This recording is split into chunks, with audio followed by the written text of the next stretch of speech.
there is an unspoken attraction between all of us. The pull of gravity between you and me is that of a bumblebee were to be pushing you towards me.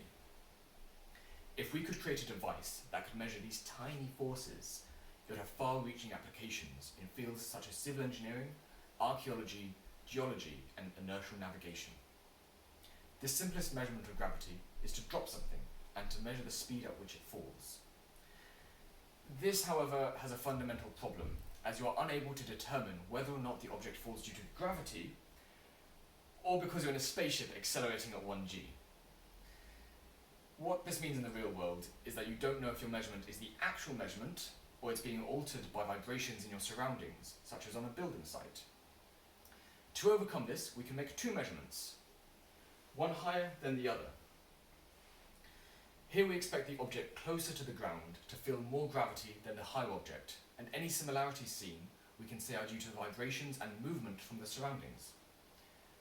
To make these measurements, I use a laser beam, like a ruler, to measure the speed of falling atoms. These atoms I have cooled down to nearly absolute zero, which we then use a quantum mechanical technique to get the most precise measurement we can.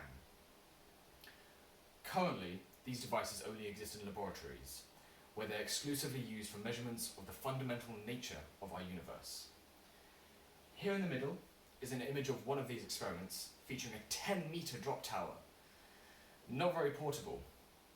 The focus of my PhD is to tackle and overcome the challenges of taking one of these devices outside of the lab and making a useful and practical device for use in the field.